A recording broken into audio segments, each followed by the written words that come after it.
Welcome back, my creatures of the dark, to Nakora Nights. Tonight isn't just Halloween. It's the night when the line between the living and the dead disappears. When the air feels too still and every mask hides something that might not be human. People think Halloween is about candy, parties, and laughter, but what if I told you some of those costumes never came off? And some of those who went out to trick-or-treat never came back. Tonight, I'll reveal 10 true Halloween horror stories. A babysitter who heard a knock that didn't stop. A man who opened his door to find himself standing outside, and a family that saw a shadow moving from room to room after everyone had gone to bed. These aren't urban legends. They're real encounters buried deep in Halloween's dark history. So turn off your lights, check your locks, and don't look at the window behind you right now. If you're brave enough to face the truth, like, subscribe, and comment below. I survived Halloween nights, if you make it to the end. Now, the pumpkins are lit, the night is alive, and it's time to uncover the 10 untold true Halloween horror stories.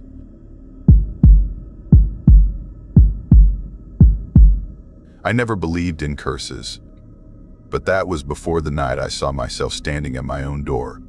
My name is Evan Cole, and I grew up in a small, quiet town called Willow Creek, somewhere deep in northern Vermont.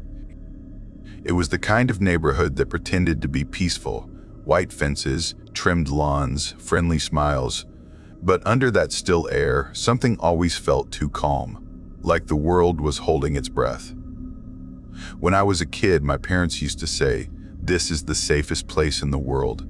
Maybe they were right. Maybe that's why no one questioned the man who lived at the far end of our street, Mr. Grayson. His house sat like a shadow among the bright ones, clean, perfect, and cold. The grass was trimmed with military precision, and not a leaf dared to touch his walkway. But no one really knew him. He didn't talk to anyone, not even when people waved. His face would just twitch into that faint, stretched smile like he was practicing being human. Every Halloween, his decorations would appear overnight, not cheap plastic spiders or inflatable ghosts. His looked real, too real. Once, he set up fake people on lawn chairs, faces frozen mid-laugh, eyes gleaming under porch lights. Everyone said they were props, but when you got close, you'd notice the faint smell of damp wood and something else. Something sour, something alive once. My parents warned me to stay away from him. I didn't listen. I was 13 the year it happened.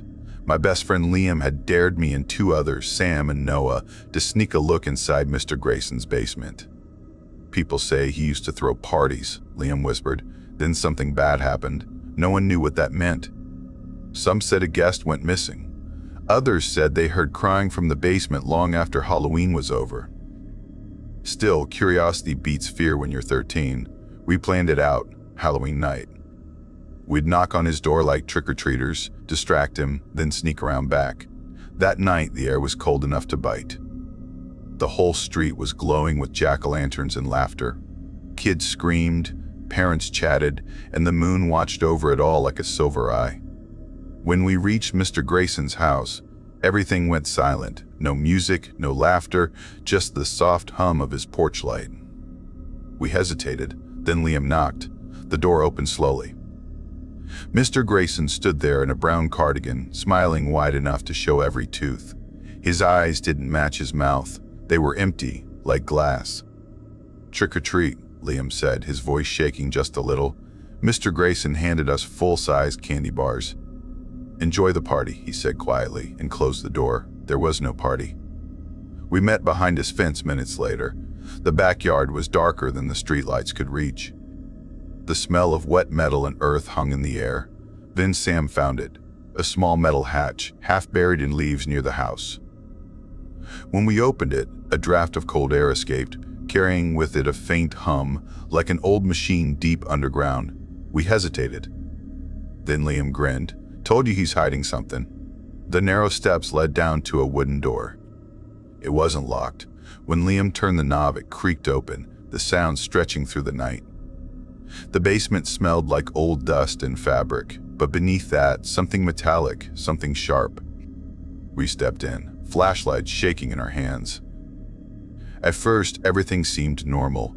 Furniture covered in plastic, shelves stacked with boxes, and an old radio buzzing faintly in the corner. Then I saw it, a figure sitting perfectly still in the corner, draped in a white sheet. A human shape. "Just one of his decorations," Liam whispered. But my gut twisted. I knew it wasn't. I pulled the edge of the sheet back. It wasn't a mannequin. It was a person, or what looked like one. Skin painted pale, eyes glassy, mouth frozen in a smile. Around its neck hung a tag, "Trick-or-Treaters 2013. My flashlight trembled. There were more of them, lined along the walls, each with a tag showing a different year. 2014, 2016, 2018. Every face was different. Every face looked real. Then came the sound, footsteps. From upstairs, slow, heavy, crossing the kitchen one at a time. Then they stopped, right above the basement door. I switched my light off instantly. "I know you're down there." His voice floated down the stairs, calm, patient. It wasn't a threat. It was a promise. We didn't move. We just stared at the shadows shifting under the door, then click. The sound of metal sliding into place. He had locked us in. Panic exploded. Liam ran to the windows, but they were boarded tight. The generator hum grew louder, vibrating through the floor. I turned toward one of the mannequins and froze. Its head had tilted slightly. That's when we heard it, scraping, soft but close. From the back of the basement, a figure stepped forward, barely visible in the dark. Not a mannequin. Breathing, moving. When my flashlight hit his face, I almost screamed. It was a man alive, but barely. His clothes were ripped, skin bruised, wrists chained. His lips moved, no sound coming out. He tried to speak, but only a choked whisper escaped. Liam grabbed my arm. "We need to go. Now." But the man shook his head, eyes wide with fear, as if begging us not to move. Then came the sound from the stairs again. The door creaked open. Mr. Grayson's voice soft, almost kind. "Curiosity isn't a sin, boys, but it can make you stay." He stepped into the light, holding something small, a curved hook tied to a chain. Liam kicked over boxes, searching for anything to break the boards. I turned back, but the chained man was gone. Just the faint sound of dragging metal disappearing into the shadows. The lights flickered once, twice. Then everything went black. Something brushed past my arm. The door above slammed open. We ran stumbling up the steps, gasping for air, bursting through the hatch into the night. Behind us, the door slammed shut on its own. The police came the next morning. They said the basement was empty, just old props and tools. No mannequins, no chains, no tags. And Mr. Grayson? Gone. But the officer who spoke to us looked shaken. He said the years we mentioned Matt's missing kids from nearby towns, it never made it into the report.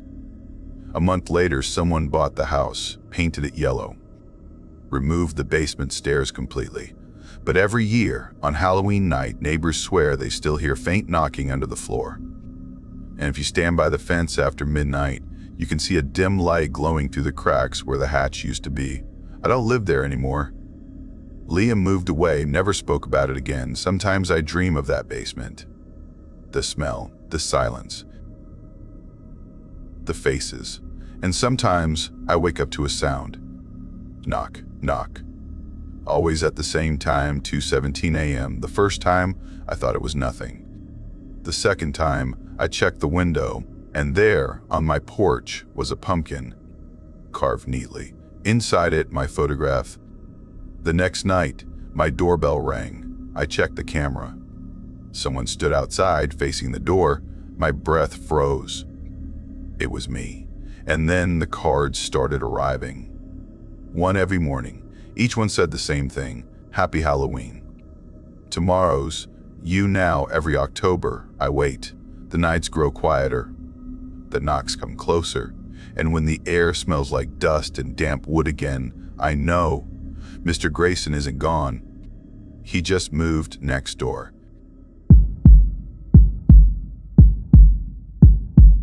I saw him before anyone else did. I wish I had kept my eyes on the ground. My name is Ian. I'm telling this as clear as I can, in words a kid could follow, because when fear comes, fancy words do nothing. My voice is simple because the truth is simple. There was a house with a greenhouse next to ours, and my parents gave me one rule: every Halloween, do not speak to the man who lived there. When I was little, I did not ask why. I just nodded and kept my candy pail close. I thought rules were like crosswalks, painted lines that keep you safe if you stay inside them. But that rule felt heavier than paint. I carried it for years like a stone in my pocket. Our street turned bright each October. Pumpkins smiled from steps, paper ghosts flapped on fishing lines. Leaves made a scratchy blanket on the lawns. People laughed on porches and handed out caramel apples and wrapped candy bars. It smelled like cinnamon and wet earth, but one house stayed dark. The one with the cracked greenhouse huddled behind it like a sick animal. No spider webs, no lights, no silly plastic skeletons. Tall grass hid the path. Curtains never moved. Even when the wind pushed them, they looked stiff, like they were made of painted wood.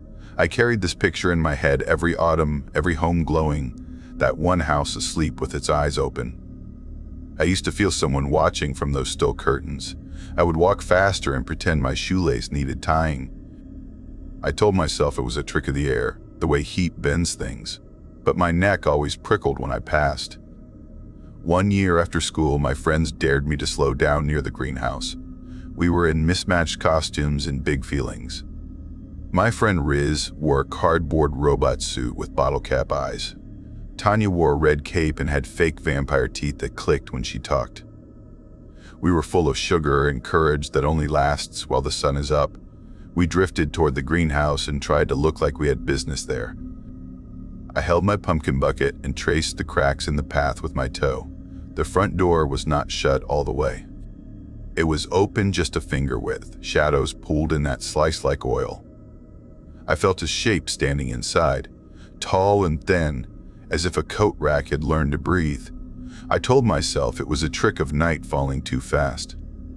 We walked on, laughing too loudly. Riz said he saw something shift. Tanya said she felt cold. I pretended I did not hear the dry boards inside the house make a sound like a sigh. I tried to count my steps like I was brave. When we reached the corner, I made the mistake of looking back.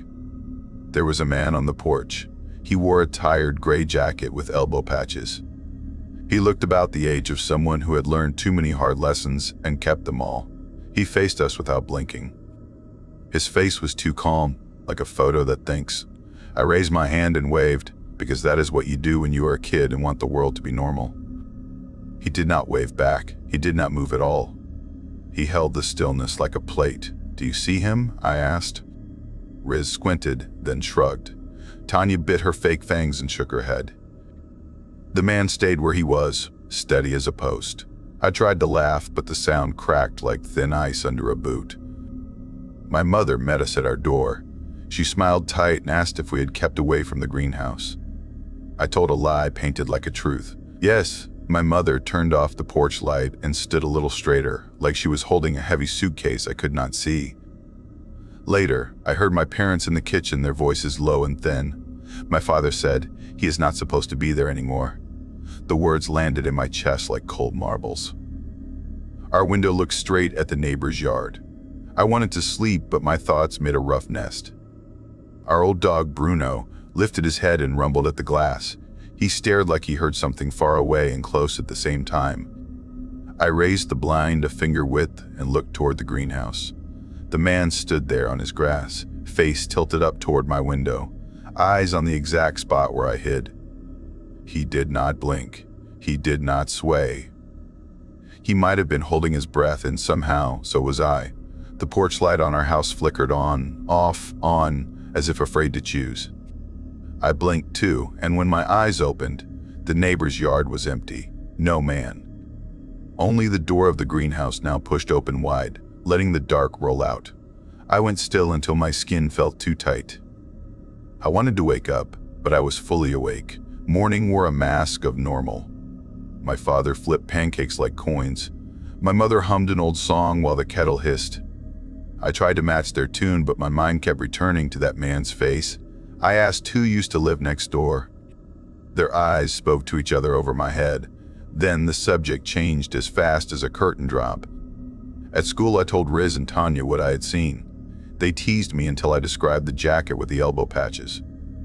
Riz's grin fell away. "That sounds like Mr. Harrow," he said softly. I asked who that was. He rubbed his arm with his palm, eyes on the floor. "My cousin told me about him. He lived by himself. He passed away a long time ago, on Halloween." The word "passed" felt too soft for the chill that went through me. When I got home, I said aloud hello and made it sound casual. Then I slipped outside with my phone, calling for Bruno like I was on a normal dog hunt. Daylight did not make the greenhouse friendlier. Paint peeled like old sunburn. The metal latch on the gate rusted like dried blood. The mailbox was welded shut by time. But I saw tracks in the dirt that were not there before, fresh dents. The kind that happen when a shoe leans more on the heel than the toe.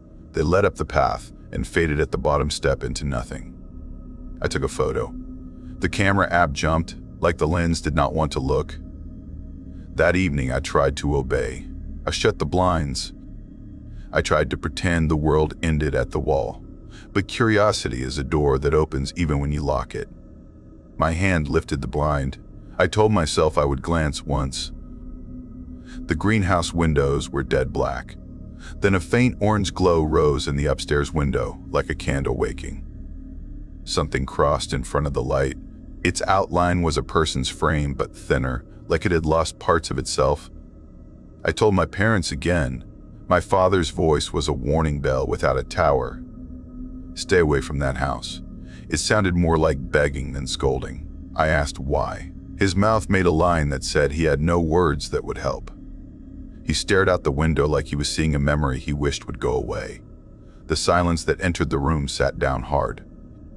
Late that night, a soft scrape began on the exterior wall beneath my window. It was not loud. It was steady, like someone drawing a key along the siding while thinking. Bruno stood up and moaned through his throat. I lifted the blind with 2 fingers and made my eyes thin in case seeing less would feel safer. The man stood between our houses, palm pressed flat against our wall, head tilted like he was listening to our breathing on the other side. He did not move. The scrape went on like a clock that had forgotten the time but kept ticking. I blinked. He was gone. Not walking away, not fading, gone, as if a film had been cut and the missing piece swept up. I did not sleep much. I woke before dawn and went outside in a sweater. The air had the bite of iron. On the siding, where the scrape had come from, I saw smudges like finger dirt. Not long stains, short, focused, like touches that wanted to understand. My father told me to come inside. His hands shook when he locked the back door. His calm was thin, and you could see the frame beneath it like old wallpaper curling up. We made it to the next Halloween. I was older, big enough to feel like I owned my fear, small enough to still think I could put it back if it got too big. My parents repeated the rule about the man in the greenhouse, and their voices had the softness of a plea. "Please, Ian. Please keep clear of that place," I promised. In my chest, the promise leaned. That year, the sky had a stale taste. The whole block felt like it was waiting. Pumpkins lit up early. Children ran in clumps that made small storms of leaves. The greenhouse stayed dark. I kept to the middle of the street, under the string of paper bats that moved without wind. Then something changed. The porch light at the greenhouse came alive. It shivered to life like a candle that forgot how to be flame. Riz said we should not go. Tanya pulled me back by my sleeve. I told myself I could stand at the edge of the yard and look. That is all. Just look. Just look. I stopped where the sidewalk met the cracked path. A soft voice came from the porch. It said my name. It said it low and plain, as if it had practiced my name many times and liked the way it fit in the mouth. I froze. My candy bucket slipped and hit my shoe. The voice came again. "Come here, kid." Not angry. Not sweet. Just steady. The porch light blinked and hummed. I took a step back like the ground had turned to a slow river. Bruno, who had followed at heel, broke from me and charged the steps with a bark that sounded brave and scared at once. He faced the doorway. The man from other nights stood there with the same gray jacket, same quiet face, same still eyes. The light went out. Bruno gave a sharp cry, and then there was nothing but the hum of night. I ran home with the noise in my ears that might have been the wind or my own blood. My father pulled me inside like I was a rope being hauled in. I told him what I heard and saw. His cheeks lost their color. He called the police. They came with flashlights and voices that were too cheerful. They checked the greenhouse and came back with a careful story. No one had lived there in years, they said. The windows were boarded from the inside. The floorboards were crusted thick with dust. The porch showed no prints, not mine, not Bruno's, not anyone's. The officers touched their hats, used easy words, and left. My father told me not to look outside. He said the man was not real. If a thing is not real, why does it know your name? A week later, I found Bruno's collar on our porch. It was cleaner than I kept it. The little metal tag looked new, and someone had cut words into it with neat patience. Good boy. My mother cried like the air hurt. She told me to throw it away. I hid it in my desk. It felt like a kind of light I did not trust but could not lose. Time carried us forward like a slow elevator, and our family moved away when I went to high school. Years later, with a job and late nights and bills, I stayed up one evening and searched the old house on the county site. The database spoke in numbers and dates. The last owner was listed as Harold Harrow. He had lived alone. The record said he died on October 31st. I stared at the screen until it felt like it changed color. I shut the laptop and sat still with the collar in my hand, feeling the letters with my thumb. Now, when I visit my parents, I sometimes drive through the old neighborhood. I pass the greenhouse without slowing. The planks over the windows curl, the roof sags. But every year, neighbors swear the old porch light flickers on Halloween. I keep my eyes forward like a soldier who knows better than to look at the thing that calls him by name.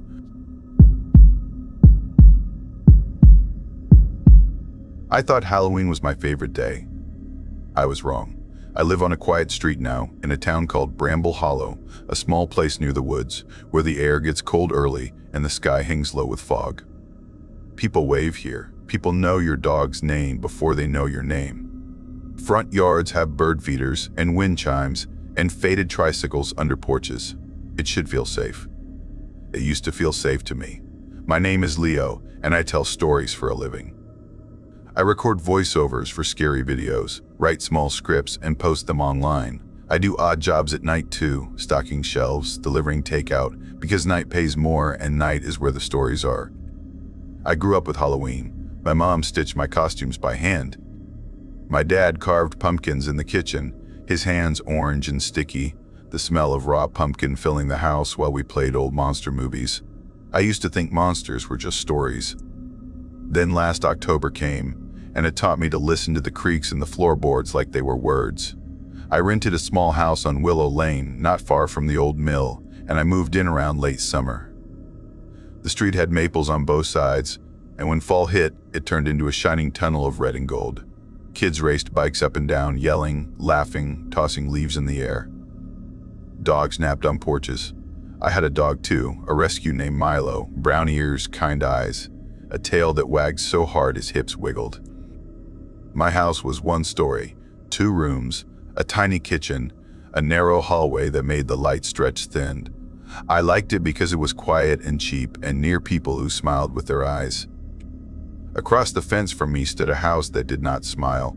It was pale, almost gray, with blinds that stayed shut even at noon. No flowers, no wind chimes. A chain across the side gate like a bad mood. A person moved into that house a month before Halloween, but I did not catch his name. He was tall. He wore a cap. He kept his head down, and when anyone waved, he pretended to be busy unlocking his door.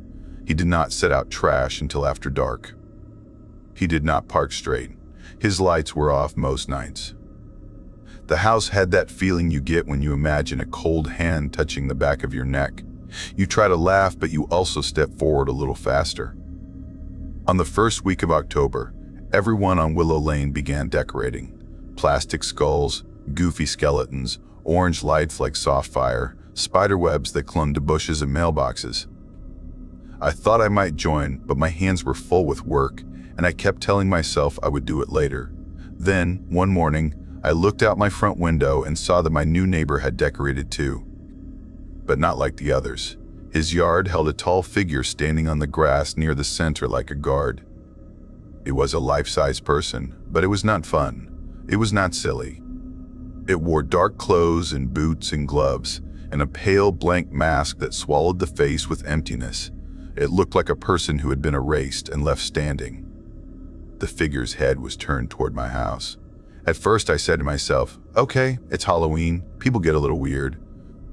I even thought, that mask is good quality, creepy in a cool way, and that could be good research for my channel. I took a picture through the glass, and even the picture felt wrong. The mask had no expression, but it seemed to be focused, like it was listening to me breathe. That night, Milo stood at the back door and barked at the fence between our yards. He usually barked at squirrels like a tiny soldier on patrol, but this bark was deep and careful, the kind that says, not look a squirrel, but something is wrong. His fur rose, one long ridge from neck to tail, and he refused to go into the yard until I stepped out first. I walked to the fence. The air smelled like wet leaves. My neighbor's house was dark, and that figure was still there, white face tilted toward my kitchen light. I told Milo it was fine. I told myself it was fine. We went inside. He stayed at the door for a long time, ears up, eyes bright, as if he was waiting for footsteps we couldn't hear. The next day, I noticed the figure had moved. Not far. Just a few steps closer to the fence. Maybe my neighbor adjusted it. Maybe he wanted a better angle. I shrugged it off. But that night, Milo barked again. The figure was closer still. I did not see anyone move it. I never saw the neighbor outside. It was always after dark that the figure shifted like a strange slow clock, ticking toward my fence, then back to the center when morning came, like it wanted to be seen and not seen at the same time. Work kept me late. I wrote scripts about haunted schools and cursed tunnels, things that felt silly and fun because they were far away. Now I wrote while looking over my shoulder. When I took Milo out for a short walk at what would be written as 9:10 p.m., 9:10 p.m. becomes 9:10 p.m. He froze when we reached the yard line. He growled at the figure like it was a voice he knew. I stared at the mask and told myself it was plastic. Then I saw the head angle change, small enough that it could have been wind, or my eyes playing tricks. I stood very still. A car passed down the street, and its headlights touched the mask and slid away. The head was turned again, more than before. I walked backward. Milo wanted to run, and I let him pull me. The days rolled by, and October thickened. Leaves piled in the gutters. The air got colder. The figure in the yard kept changing places. I stopped looking most of the day, but each night I checked, and each night it had found a new spot to stand. I knocked on my neighbor's door one afternoon. No answer. The blinds did not move. I pressed my ear to the door and heard what might have been a footstep or might have been old pipes. I did not knock again. I told myself I was just a man with a dog and a rent bill, not a hero. One morning, I could not find Milo's collar. It was red leather with a little tag that made a tink sound when he shook. I looked under the bed, under the couch, behind the door, in the backyard, in the car, everywhere. It was gone. I said, it will turn up. But that day, the house felt a little empty without that little tink sound. That night, when I opened the back door to let Milo out, he shot toward the fence so fast the leash snapped from my hand.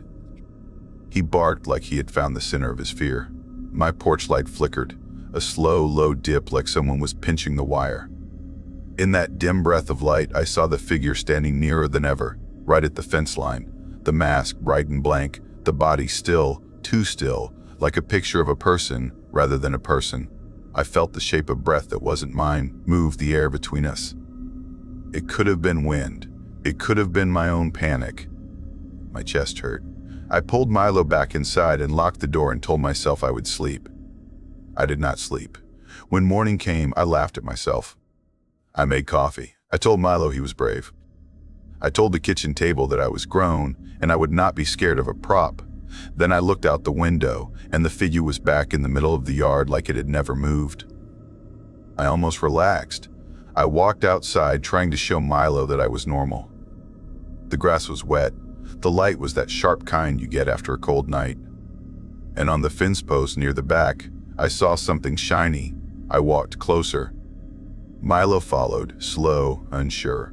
On the top of the post sat Milo's red collar. It was clean. It was not muddy. It had been placed there like a coin on the edge of a well. I picked it up. My stomach turned like it had been flipped. Someone had taken it and returned it, and the returning felt worse than the taking. I looked at the neighbors' windows. Nothing moved. I stood there for a long time with the collar in my hand, trying to decide if I was the kind of person who calls the police about a Halloween decoration. That afternoon, I knocked on the neighbor's door again. The car was in the driveway. The blinds stayed shut. I pressed my ear to the wood. I heard a small scuff, like a shoe-shy noise. I called out, "Hey, your decoration keeps getting close to the fence." I waited, a soft shuffling sound, or maybe the house was settling. I said, "Okay." I backed away. My hands felt thin. I did not want him to answer. That feeling surprised me. It shocked me to learn that sometimes the scariest thing is a simple hello at the wrong door. I decided to keep Milo inside that night no matter what. I locked the back door. I left the porch light on purpose. I turned on the living room lamp and sat with my phone. Around what would be written as 10:28 p.m., 10:28 p.m., I heard a low scratching at the front window. It was not wind. It was not a branch. It was a slow, dragging sound that made my teeth hurt. Milo growled deep, a sound I had never heard from him before. I turned off the light and pulled the curtain back a little with 2 fingers. Across the street, the road looked normal, quiet, empty. A street light hummed like a tired bee. I slid my eyes to the side window that faces the neighbor's yard. A figure stood in my yard now, not in the neighbor's, in mine. The mask was pale. The eyes were dark holes. The body was still like it was resting and waiting at the same time. I made a small sound, like a gasp that wanted to be a shout and failed. I stepped backward. I looked again. The yard was empty. The figure was gone. The neighbor's yard was empty too. No figure there. No figure anywhere. I locked everything I could lock. I checked the oven door. I checked the basement latch even though I do not have a basement. I turned on every light. Milo pressed his warm side against my leg. I told him we were okay, and my voice wobbled like a ladder on wet ground. For 2 days I tried to act normal. I told myself, if I call the police without proof, they will laugh at me, or worse, they will be kind. Kindness felt harder to bear than laughter. I took Milo in and out during the day. I checked the yard lines every time we stepped outside. I kept catching the feeling of being watched like a single spider thread across my face that you can't wipe away. Halloween night came. The street lit up with small feet and masks. I put a candy bowl by the door. I told myself I would be brave, that I would make a good video later, that fear is also a story. Kids knocked and ran, knocked and laughed, knocked and yelled thank you through chocolate. For a while, I even smiled. I felt almost like the world was normal again, around what would be written as 8:42 p.m., 8:42 p.m. The crowd thinned. The street got quiet. The wind picked up a little and dragged leaves in small circles. I stepped outside with my flashlight because I wanted to see with my own eyes that nothing was wrong. Then I saw them, footprints. They led from the neighbor's yard to my porch. They were deep, as if the person was heavy or the shoes were thick. They stopped right under my living room window, the same window where I had heard the soft scratching days before. They did not turn away. They did not lead back. I followed them with my light, my hand unsteady on the metal. My mouth was dry. I aimed my light at the neighbor's yard. The figure stood there again, at the edge of his grass, the head slightly tilted up, like it was looking right at my window. The mask caught a bit of moonlight and looked like a bone. I wanted to shout. I said nothing. I went inside. I did not sleep. I wish I could tell you that I learned to stop thinking about it. I wish I could say I blew out a candle and the fear went with the smoke. But the next days brought more small wrong things that stuck to me like burrs. A black cat began to visit my doorstep. It had bright eyes and a sleek tail and a strange way of arriving just when the house got still. It would sit at the door and stare at me through the glass, and then, without any reason I could see, it would cry, a thin, harsh sound like a violin string pulled too far. It did it again the next night and the next, and then it would leave without asking for food. It made my skin pebble. I told myself, okay, black cats are real cats. But the way it cried felt like someone saying a name they didn't want to say. I'll tell you this straight, no decoration, no lies. When I was about 12, my family used to drive down every holiday to visit my grandparents in a small countryside town called Willow's End.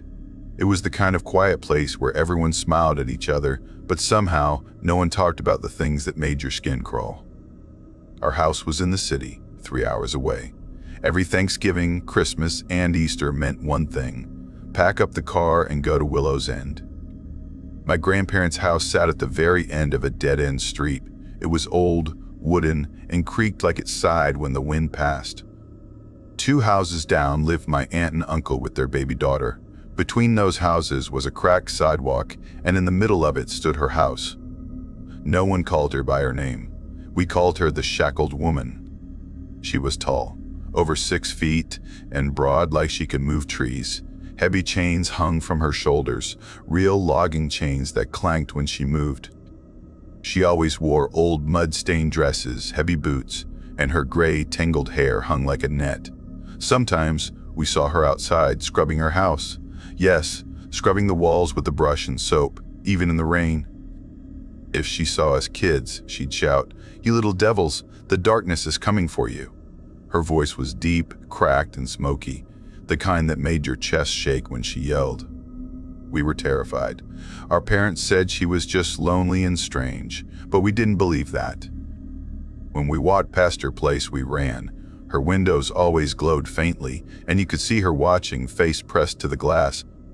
Sometimes we heard her whisper. Once my cousin swore she said, "Bury the sinners deep." We laughed later, but not really. That Halloween, I was 12. My cousin Lucas, 13, and Layla, 9, came with a few kids from the neighborhood. We put on our costumes. I was a ghost, a plain sheet with 2 holes. The street was dark, no street lights, only a few porch bulbs. Lucas grinned and said, "Bet you won't knock on the Shackled Woman's door." We froze. Her porch light was off. Everyone knew what that meant. Skip the house. But Lucas kept pushing. "Come on." She's just old. We didn't want to seem scared, so we walked up her path. Leaves crunched under our shoes. The smell of wet dirt filled the air. Her garden looked freshly dug, piles of soil, raised beds everywhere. Layla reached up and pressed the doorbell. Silence. Then, bang! Something slammed inside. Then another thud. Then footsteps, heavy and dragging. The door creaked open. She stood there, the Shackled Woman, chains rattling, boots caked in mud, her face half in shadow. And in her hands, she held a severed head. It dripped dark liquid. The eyes were cloudy. The mouth hung open. The skin was pale and real. Too real. We screamed and ran like lightning. I tripped, scraped my knee, but didn't stop until we reached my grandparents' house. When we told the adults, they laughed. "It's Halloween, it's fake," my dad said. "Serves you right for bothering her." They gave us candy. But I knew that head wasn't fake. I saw the way it dripped. A month later, around Thanksgiving, the phone rang late. Around 2:17 a.m., my mom cried that night. The next morning, my dad told me, "The woman next door attacked your aunt." My aunt had been bringing groceries in, holding my baby cousin. It was dusk, quiet. She didn't see the Shackled Woman sneak behind her with a rope saw, the kind used to cut branches. The woman looped it over her neck and pulled. The wire tore her skin. My aunt dropped the baby, screamed, and kicked the door, blood everywhere. My uncle ran out with the fireplace poker, struck the woman again and again until she let go and collapsed. The police came. My aunt survived, but her throat was cut deep. She has a scar from ear to ear now. Then came the real horror. The police searched the shackled woman's house and found tunnels. Deep wooden tunnels under her property, stretching beneath my aunt's house, my grandparents', even the neighbors. That's why her garden was always piled high. She was hiding the dirt. And in those tunnels, they found her shrine. Candles melted into dirt walls. Upside-down crosses, carvings of faces with chains. And jars with real heads inside, preserved somehow. 3 of them. The missing people posters in nearby towns suddenly made sense, and that Halloween head, it wasn't a prop. The police matched it to a man who'd gone missing the week before. After that, her house was destroyed, the tunnels filled in. My aunt and uncle moved far away. My grandparents stayed, but with tall fences. I never liked visiting again, but that's not where it ends. A week before Halloween the next year, I went back with my parents. The town was quiet. On Main Street, there was a small costume shop I'd never noticed before. A dusty sign read, "Costumes for the Brave." I went inside. The shopkeeper was an old man with cloudy eyes. I saw a mask hanging alone on the wall, a plain white face cracked at the edges. A handwritten note said, "Do not wear after midnight." I laughed. The man's hand trembled as he rang it up. "Be careful," he said softly. "Things remember faces." That night, I couldn't sleep. The clock read 12:47 a.m. I put the mask on. It felt cold. Too cold. Too cold. When I tried to pull it off, it wouldn't move. I panicked, tugged, screamed. Finally, it peeled away, leaving my skin red and sore. Inside the mask, something was written I hadn't seen before. "He watches through you." My phone buzzed. A voicemail, no number. I pressed play. It was my voice. "Don't go outside," it said. I froze. The house was silent. My hands shook. The next morning, my reflection looked different. My eyes darker, my smile crooked. My mother said I looked tired. I didn't argue. A few days later, I went outside to take a selfie near the fence, my grandparents' backyard. When I checked the photo, my blood turned to ice. Behind me, in the window of the shackled woman's old house, there was another me. Same face, same costume, same expression, staring back. But that house had been torn down. That night, another voicemail came. My voice again. "Don't dig. I didn't sleep." I just sat there, staring at the dark window, waiting for something to move. People think horror is blood and monsters. But real horror? It's seeing yourself somewhere you shouldn't be. They built a new house there now. A young couple moved in. A dog barks all night at the same spot near the fence.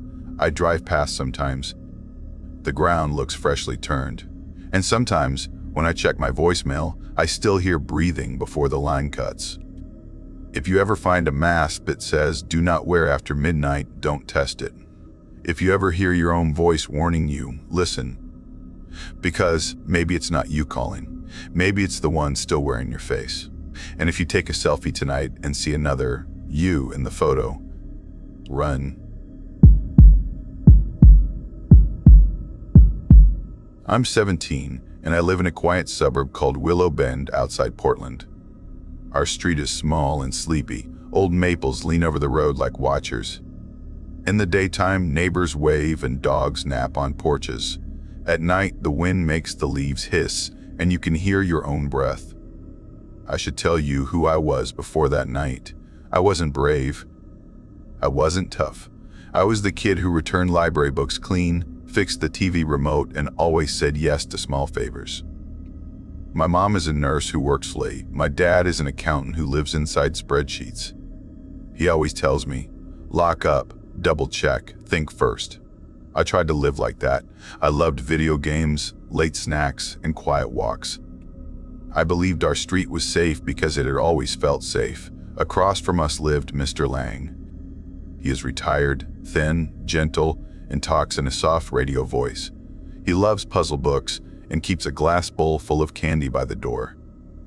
He calls everyone kiddo. That Halloween he planned a tiny treat and tea. No loud music, no fog machine, just a few neighbors, a candle, and silly party games. My parents said I could go for a little while. I thought I'd be polite and leave early. Easy. Inside his living room, the lamps made yellow islands of light. A pumpkin candle burned on the table. An old game console sat under the TV. A tall boy stood by it, plain navy hoodie and jeans, short brown hair, easy slouch. "Hey," he said, lifting a controller. "I'm Milo. You play? Call of Duty," I said. "Same." He smiled. "Old version, but it still shoots." We played a quick round and laughed at the lag. He asked about school, games I liked, and where I lived. I pointed out the window 2 houses down. He said he was a guest of Mr. Lang, some distant relative.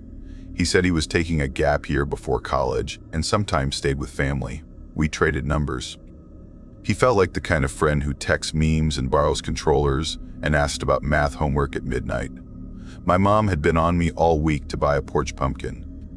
Dad was stuck at work with a deadline and would be home late, so it was my job. I told Milo. He smiled like he had the answer ready. "I know a place," he said. "Stone Hollow Farm on County Road 32. Big pumpkins, cheap. About 20 minutes away. Want to go?" I should have said no. I didn't. It was still early, only 7:20 p.m. 7:20 p.m. glowing soft on my phone. I had Mom's old Ford pickup, keys in my pocket.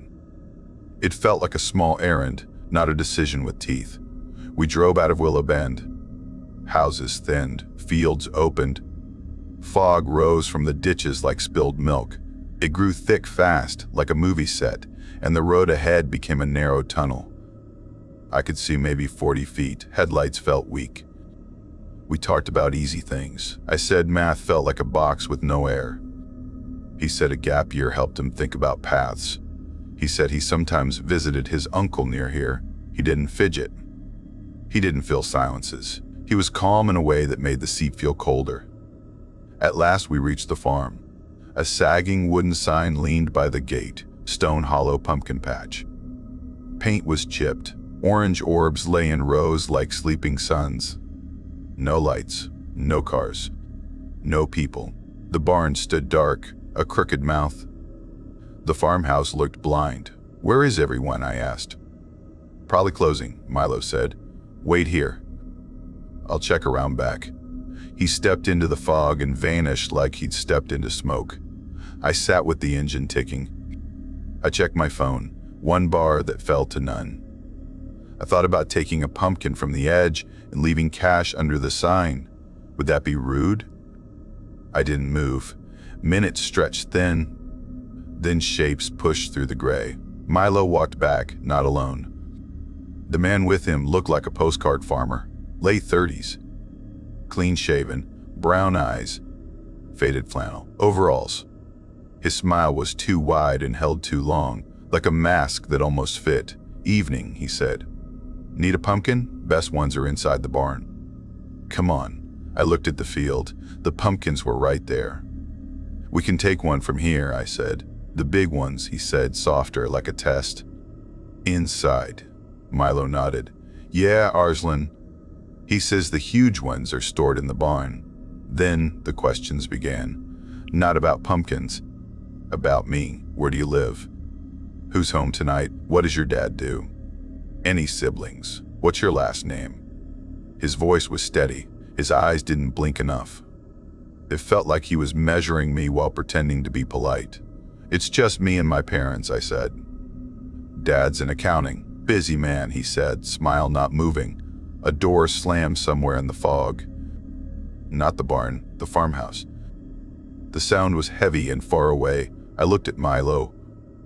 His hands rested in his hoodie pocket. He watched me with calm, flat eyes. "I should text my mom," I said. "She wants me back soon. Signal's bad," the farmer said. "Won't take long." I lifted my phone anyway and pretended to read. "She needs me now," I said. "Can I grab one from the edge and pay cash?" Milo glanced at the farmer. For one beat their eyes met, and my skin went tight, like the air had pulled a wire through me. The farmer shrugged. "Sure," he said. "Pick one. Cash is fine." I lifted a big pumpkin from the nearest row and carried it to the truck. I handed over a 20. He folded it neat, like he loved straight lines. He didn't say thank you. We drove back. Milo didn't talk. He stared at the road like he was counting fence posts inside the fog. I dropped him at Mr. Lang's and went home. Mom smiled when she saw the pumpkin and handed me the carving knife. We cut triangle eyes and a grin. We set it on the porch. I tried to shake off the weird itch of the barn. I told myself I was jumpy. I told myself the farmer was just strange. I told myself stories that made the fear small. Later, my friends came over, 8 of us. Pizza, soda, horror movie on the TV. We turned off most lights and let the screen paint our faces blue. I texted Milo to stop by. He came around 9:15 p.m. 9:15 p.m. and slipped into the room like he'd always been there. He smiled when people laughed. His hand stayed in his hoodie pocket. We played a board game and told ghost tales. Sam said he saw red eyes near the creek. Hyba said her cousin recorded a woman singing in the old churchyard. We were loud because fear shrinks when it's shared. Then Milo's phone buzzed. He glanced down. Back in a sec, he said, and slipped outside. 5 minutes passed. The doorbell rang. I opened it, thinking some late trick-or-treater was pushing it. A tall figure stepped in, black jacket. A face that wasn't a face. A silicone human mask, too smooth, too still, blank eyes, and a fixed grin. "This is a private party," I said, blocking the hallway. He didn't answer. He reached into his jacket and pulled out a gun. Real. Heavy. The air snapped thin.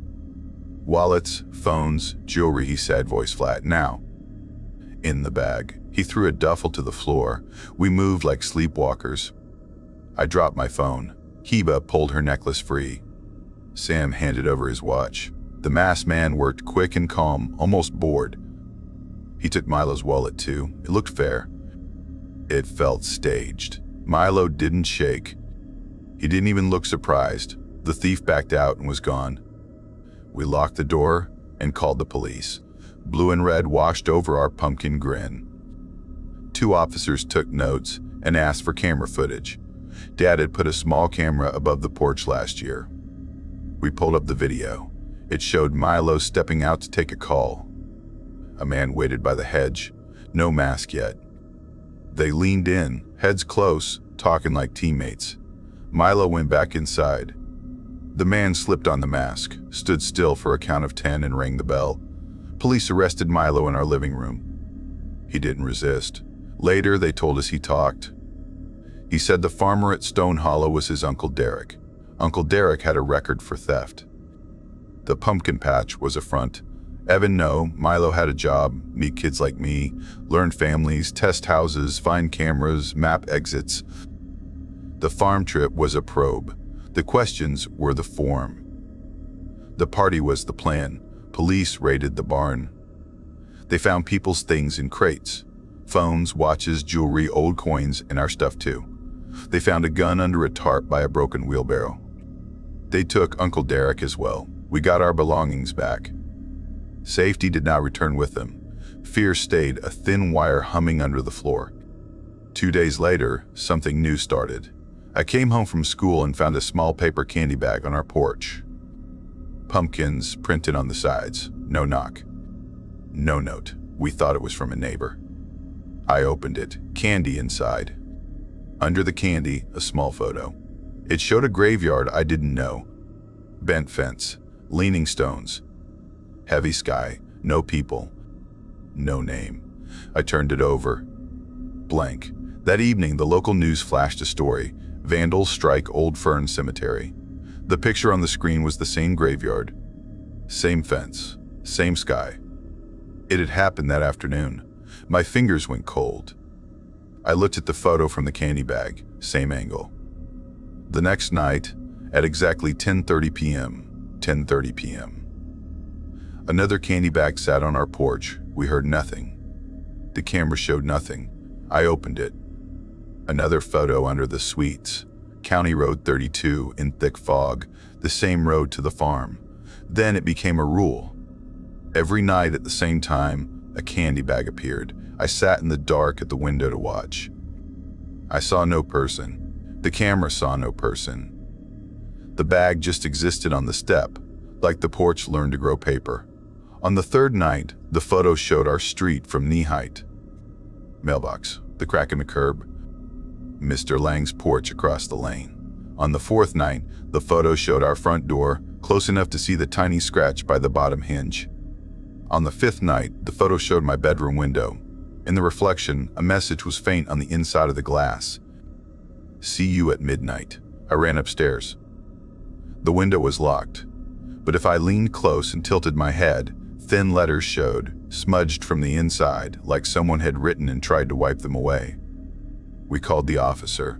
He took the photos, checked locks, checked the porch camera, asked about spare keys, and said they'd send a patrol car by. His voice tried to be calm. His eyes looked tired. The gift bags kept coming. The photos shifted. Our couch before the robbery, caught from outside through the window. Mr. Lang's candy bowl. The farm's barn door. The graveyard again. The road again.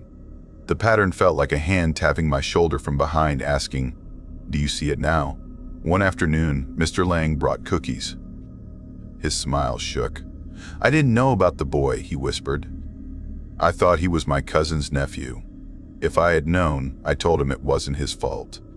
He nodded. At the door, he paused. "Do you ever get little candy bags at night?" he asked. "They show up on my porch around 10:30. I never see who leaves them." A cold string pulled tight inside me.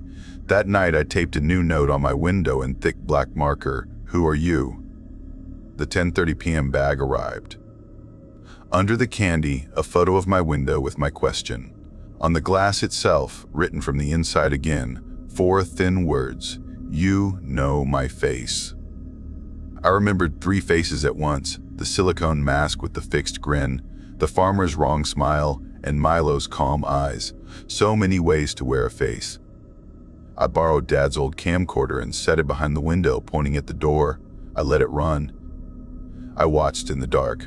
At 10:29 p.m., the porch was empty. At 10:30 p.m., the porch was still empty. At 10:31 p.m., a candy bag sat on the step. On the tape, exactly at 10:30 p.m., the air bent like heat over a road, a ripple. Then the bag existed. By morning, new letters were on the inside of the window, near the faded smears of "See you at midnight." Not a dream. I stopped telling my parents every detail. Not to hide things, to keep them from falling apart. I showed the officer the tape. He said video can glitch, fear can trick the mind, they'd keep a car nearby. He didn't say I was wrong. He didn't say I was right. The pattern owned the nights, so I tried to break it. I wrote another note, "Don't come." Under it, smaller, "Come at midnight if you must." At 10:30 p.m., no bag. The house held its breath. At 11:59 p.m., 11:59 p.m., I heard a soft rustle by the door, like dry paper turning a page. A tall shape stood there. No knock, no face. Not a mask, an absence, as if fog had learned to stand. It placed the bag down with care. The locks didn't move, but cold breathed across my window, as if an unseen hand had opened and closed it from within. The shape didn't walk away. It was simply gone, like a sentence that ended. Inside the bag, beneath the sweets, one photo waited. The barn, shot from the inside looking out. Light cut the doorway. In the dust on the floor, scratched with something sharp, were the words, "You let him in." I dropped the photo. My mind leapt back through my small yeses. Yes to a drive with a stranger. Yes to easy talk. Yes to sharing where I lived. Yes to a party invite. Yes to opening my door wide. Kindness is a door. I had left mine unguarded. Weeks passed. Court dates moved. People said words like conspiracy and possession and intent. Those words did not touch the candy bags or the window writing or the ripples in the camera's eye. Some nights there was no bag, some nights there was one. Once there were 2, side by side like small lungs. The photos kept coming. Old Fern Cemetery again, the fog road again, Mr. Lang's porch, the back of my head while I did homework, my parents' hands around coffee in the morning. On the next Halloween, I carved a simple face and gave out candy early. I turned off the porch light before it got late. When kids shouted, "Trick or treat," I smiled, not too wide, and said, "Be safe." At 10:30 p.m., I did not look at the door. At midnight, I did. No bag. I slept a little. For 7 nights, nothing came. Then, as I climbed the stairs one evening, light caught the glass just right, and the old smears turned into faint letters again. Not bold, not fresh. But there, if you tilt your head, see you at midnight. Maybe it was only streaks. Maybe it was a trick of light. Maybe it was a promise waiting for a yes. I still live in Willow Bend. I still wave to Mr. Lang, who now keeps his candy bowl behind the window. Dad upgraded the camera. It catches cats and moths and the mail truck's grin. It does not catch gifts. On some nights I stand in the dark and whisper a word I learned too late. It is small, but it locks a door inside me. No, if you ever find a small photo at the bottom of your Halloween candy, a graveyard you don't know, and that same graveyard appears on the news that day, don't shrug. If your window carries a message from the inside that says, "See you at midnight," don't pretend you wrote it while dreaming. If a candy bag lands on your porch at the same time every night and no one is ever there, set your own hour. Break the pattern. Ask the hard question before you open the door. Who is letting it in, the night or you? And if, one evening, you read 4 thin words written just for you, you know my face. Remember my name. Remember Stone Hollow. Remember the fog and the barn and the smile that didn't blink. And do what I do now, every time my hand finds the knob in the dark. I stop.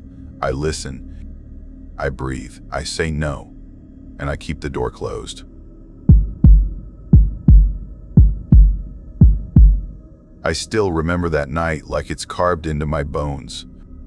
It started as the kind of October evening where the air smells like leaves and smoke, and the world feels like it's holding its breath. I've always loved Halloween, the thrill, the mystery, the shadows that make you doubt your own eyes.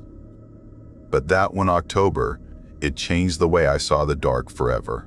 My name is Ethan Ward, and this is the story of the Halloween I wish I could forget. When I was a kid, Halloween wasn't just a holiday, it was the day. I used to count down the whole year just waiting for it. The weeks before were filled with excitement, costume plans, pumpkin carving, and, best of all, decorating the house. My dad loved it even more than I did. He'd pull out dusty boxes from the attic, fake cobwebs, glowing skeletons, rubber bats, and a fog machine that made the yard look like a haunted graveyard. That year, my 2 best friends, Ryan and Colt, came over to help. Ryan was older, tall enough to reach the tree branches, and Colt was my age. Funny, brave, and always ready to dare me into trouble.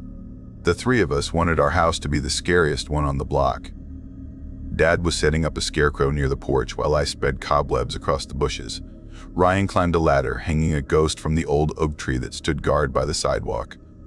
That's when I saw him, a man. He stopped right in front of our house. He wasn't jogging, he wasn't walking a dog, just standing there, watching. Average height, plain jeans, gray jacket, brown hair. He looked normal enough to forget in a crowd, except for one thing, his smile. Too wide, too fixed. The kind of smile that made your stomach twist before your brain could explain why. "Nice job, kids," he said, still smiling. "Getting ready for the big night?" I smiled back because I was a friendly kid. "Yeah, we're making it spooky," he chuckled. "I bet you'll get a lot of candy." "You planning to go trick-or-treating around here? What's your route?" Something about that question felt off. Before I could say anything, Dad walked over, his hand landing on my shoulder, firm, protective. "Can I help you?" Dad asked. The man's smile slipped for half a second. "Just admiring the decorations." "You boy's a hard worker." He looked back at me, eyes cold even behind the smile. "Make sure you get full-size candy bars, kid." "Time to go inside, Ethan," Dad said. I obeyed. But as I glanced back before closing the door, the man's face had changed. The smile was gone. His eyes burned with something that wasn't curiosity. It was hate. Then he turned and walked away. That night, I couldn't sleep. Every creak of the house sounded like footsteps. Around what must have been 2:17 a.m., I heard it, a thud. Heavy, from the yard. From the yard. My window overlooked the oak tree, so I peeked through the blinds. The streetlight flickered. Shadows stretched long across the lawn, and there he was, that man, standing in our yard. He was half hidden by the tree, but I could see enough. The scarecrow my dad built was lying on the ground beside him, its straw arms torn. He wasn't moving, just staring up at the house. At my window, my breath caught. I jumped back, heart hammering in my ears. I ran downstairs yelling for Dad. He was watching TV in the living room. "Dad, that man, he's outside." Dad shot up instantly, grabbed the flashlight, and ran to the door. I watched as he stepped out, sweeping the light across the yard. After a long minute, he came back in, locking the door hard. "There's no one out there," he said, but his eyes betrayed him. The scarecrow fell, maybe the wind, but I knew it wasn't the wind. The next day was October 31st, Halloween. Even though I was still scared, the excitement of trick-or-treating pushed it aside. Ryan and Colt came over after school, all hyped up. I dressed as a ninja. Ryan was a werewolf, and Colt, a vampire with glowing red contacts that creeped even me out. When the sun dipped below the horizon, we set out. Pumpkins flickered on porches, fake ghosts swayed in the wind, and kids' laughter echoed down the streets.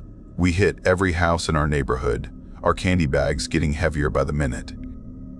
Then Ryan said, "Let's go 2 blocks over. I heard they give out king-size bars." We walked farther and farther until the houses looked unfamiliar. Streetlights were sparse.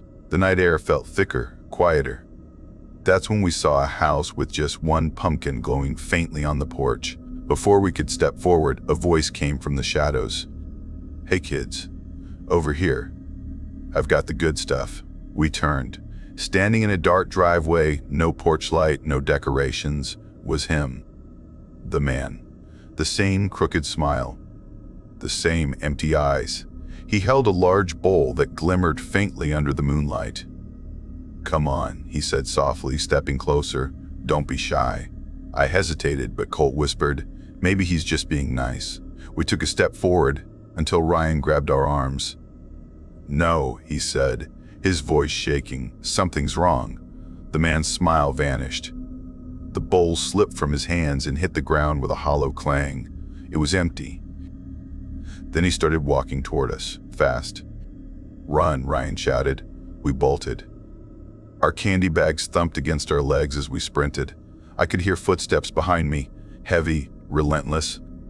He wasn't chasing all of us. He was chasing me. I could feel his breath.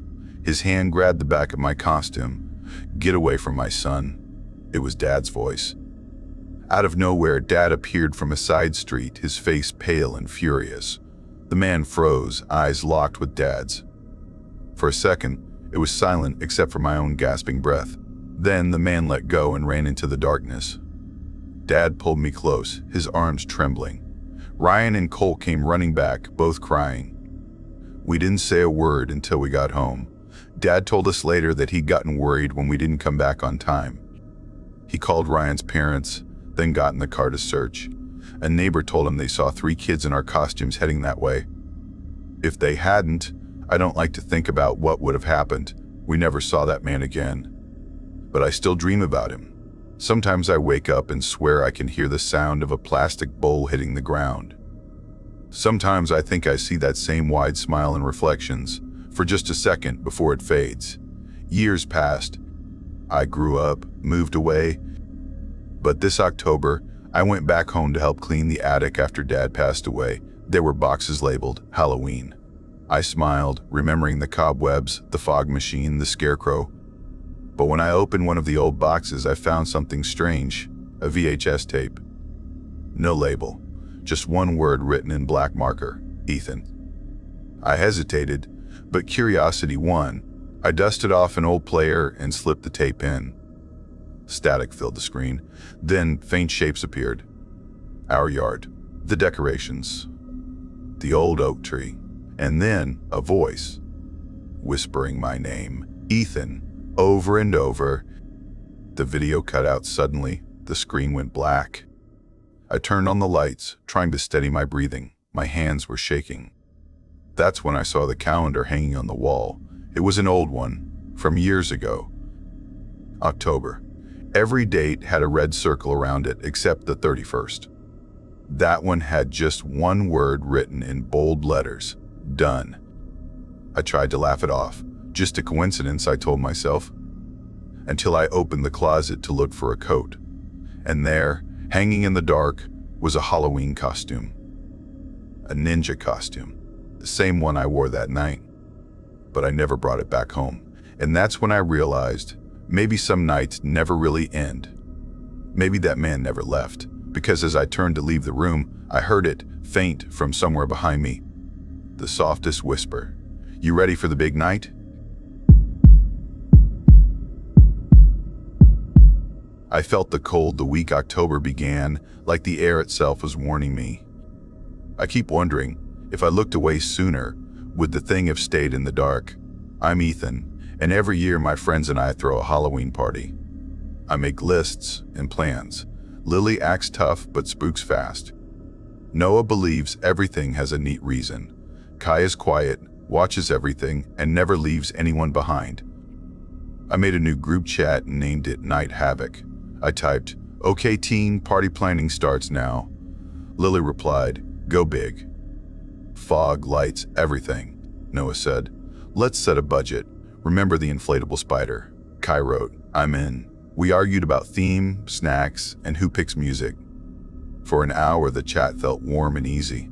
We were safe inside it. Then a fifth number appeared in the group. No name. Just digits. I typed, "Who added this?" Noah asked. "Lily, new number." She said, "No." Kai said, "Not me." I hovered over remove. The number wrote, "This sounds fun." It was simple, but it bent the room. Noah said, "Okay, who is it?" "Ethan's cousin?" I said I had no idea. Lily wrote, "Kick them out." This is creepy. Before I could, the number added, "Don't be scared, Lily. It's just a party." Lily froze. "How do you know my name?" The screen felt like an eye. We tried to forget it. We met after school at our bench in Ashridge Park by the duck pond. We laughed about a teacher who said every word wrong. That night, the number sent a photo.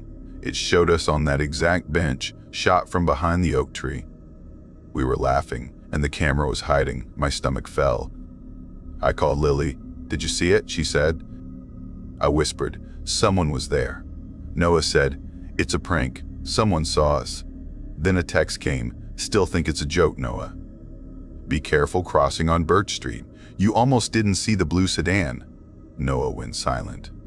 He had told us in person about that near miss. He never wrote it in the chat. The number knew anyway. The messages grew sharp. It said Kai liked a girl in physics who twirled her pencil. It said I feared failing my calculus test. It said Lily dreamed of being trapped in a tight space with no handle on the door. We tried blocking. It did nothing. The number stuck like damp on a wall. Noah snapped, "I'm done." Leaving this chat, he left. I felt a quick relief like a fake breath. Noah messaged me, "My phone's going nuts. Apps open and close by themselves." The group pinged. A new photo arrived. Noah, asleep in bed, the blankets up to his chin, shot from the foot of the bed. The timestamp read 2:17 a.m., and it made my skin sting. Noah popped back in the chat without us adding him. 3 words came, "You can't leave." We met at my house without texting. We sat and stared at our phones like they might bite. Lily said, "We should go to the police." "And tell them what?" Noah asked, pale. "Creepy texts and a number we can't trace?" He was right. It felt like smoke we couldn't bottle. Kai said, "Let's look up the number." We used a reverse lookup site and paid the fee. Results loaded with a name, an address, and a note that the device linked to that number was reported stolen on May 12th years ago and again later. Ashridge showed up in the record. The owner's name meant nothing to us. The number went quiet for a week. The silence sounded like something leaning at the door. We still had a party to decide. "Cancel," Lily said, tired. "No," I said. "Then they win. My place. Invite only. Check names at the door. No masks until inside." Noah and Kai agreed. We sent invites with clear rules. For a few hours on Halloween night, it worked. The lights glowed. The music moved. The door checks were strict. People laughed. My phone stayed still. I started to relax, but fear prefers late hours. Just past midnight, the bell rang. No one else was expected. I looked through the peephole. A man in a black hoodie and a white plastic mask stood on the porch. The mask didn't have a face. It had mine, if I stared long enough. Lily whispered, "Who is it?" I said, "Maybe a ride," but I knew it wasn't. I cracked the door. He shoved it wide and stepped in. The room went quiet like the song had been cut out with scissors. He pulled a knife. "Phones and wallets on the table," he rasped. I didn't know the voice. He moved toward Lily. Kai moved too. He stepped in, not back, knocked the knife hand offline, and struck the wrist. A crack. Then the knife clattered to the floor. Kai kicked the man's knee. He fell. Noah rushed and helped hold him down. "Call," Kai said, steady. I called. The police came fast. They cuffed the man and took off the mask. A stranger, a local nobody. He had nothing to do with us, or so it looked. They found a cheap phone on him, cracked and dirty. Not our ghost number, not the same device. They took him away. We gave statements. My parents came home and held on to us like we might vanish. The number never texted again. The chat sits on our phones, a quiet tomb. But the story started before all of this, in ways I didn't want to see. I grew up with a locksmith dad who loved deadbolts, and a nurse mom who cleaned cuts and said breathe through it. I planned things because I like doors that open when I expect. When I was 8, I found an old family photo in a dusty box. We made silly faces in our living room. Behind my shoulder, near the shelf, a shadow stood. It wore a plain white mask, the kind you buy at a party store. A shape that should not have been there. I asked Mom, and she said it was glare. Glare does not wear a mask. On trick-or-treat night that year, a little kid in a pumpkin jumpsuit stared straight at me under the streetlight. He did not blink. I looked down to grab candy for someone else. When I looked back, the kid was gone. No steps, no sound, only the light buzzing. This October, the old things returned. Late one afternoon, a child in a ragged ghost sheet stood across the road and stared at me without blinking. When a bus rattled past, the spot was empty. My hands would not warm up after that. At school, when we took a group selfie, a tall shape lurked by the recycling bin. We joked. At the party, we took more photos, and in every one, an unknown man stood in a different place. By the window in one, at the bookcase in another, near the door in a third. He didn't repeat spots. He moved like the photos could not agree on where he was. Noah said, "Glitch." I wanted to believe him. 2 days before the party, the number sent a single line, "Check your old photos, Ethan. You've had company for years." I found that family picture again and noticed faint pencil in the margin, 7:45 p.m. Someone had written the time out longhand. We still tried to live. We still made lists. Noah said we were feeding our fear. Lily tried jokes, but her hands trembled. Kai watched the corners of rooms like they were breathing. We fought the thing with rules. No one walked alone. We locked windows. We used real names at the door. Even then, fear slid into spaces rules couldn't reach. After the intruder, people asked if he was the one in the chat. He wasn't. He was just a thief who saw a crowd and thought easy score. The real voice, the watcher with our secrets, vanished when his mask hit our floor. That should make the story close. But I don't think stories like this close. I think they change houses. A week later, I checked the reverse lookup again, because I am that kind of person.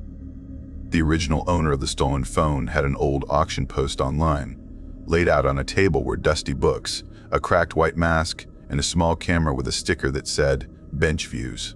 Maybe it was nothing. Maybe my brain was stitching fog. I closed the tab and told no one. We still throw the party now.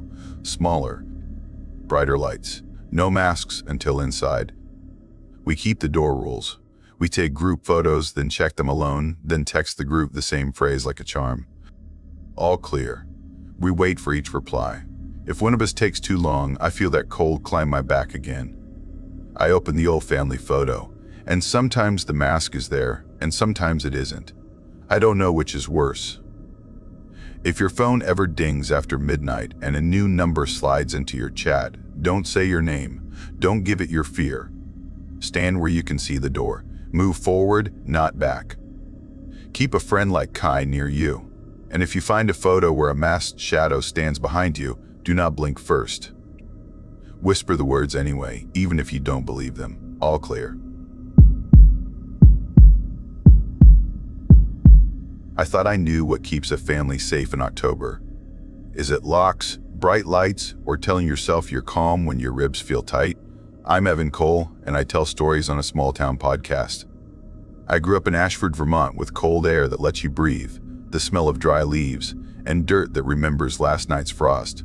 Last year, my wife Maya and I spent all of October at my grandparents' farmhouse. We said it was for our 7-year-old son Leo, but I wanted it too. I knew the creak in the back step, the nail that squeaks, and the path behind the barn that slips through the old fence into the pumpkin rows. My granddad still kept a small pumpkin patch. It wasn't business. It was tradition. Folks stopped by to take photos and cut a pumpkin off the vine. He loved the routine water at first light, pull a few weeds before lunch, check fences when the shade turned long. Maya helped Gran with cooking and decorations. Black paper bats, a floppy hat scarecrow, and a plastic skeleton on the rail. I hauled hoses and checked vines. Leo ran ahead, boots stumping dirt, pretending the low yellow leaves were tunnels. From week 1, we had a soft rhythm. Breakfast by the big window, steam on the glass. Coffee for us, hot chocolate for Leo. Granddad tipped his cap and told the plan in that steady voice. We wore jackets that felt hot in sun and right in shade. Some days neighbors came. Some days it was only us, the crows, and the wind moving through dry stalks. At night we added a little more decoration. Gran kept old boxes, faded pumpkin lamp, knotted orange lights, a bent broom witch. Leo said the scarecrow needed a better post. We moved it twice until he liked it, 1 row in, to the left, where anyone walking up would see it. We never drew a face on the burlap head. Leo said it didn't need one. I agreed, though I didn't know why. In week 2, I noticed odd things. Morning would come and a few vines were flattened where nobody walked. Deer leaf hoof marks. These were smooth edges, deep heels, like flat shoes dragging weight. Twice I felt sure the scarecrow's hat sat different, pulled low on one side as if it was peeking. Wind is wind, I told myself. It's October. Everyone gets weird in October. Sunday brought a church group. Cold sun, bright coats, kids on hay bales. I cut 6 pumpkins and carried them to the scale. Granddad moved slow, rubbing his chest like the jacket pinched. I told him to rest. He said water would fix it.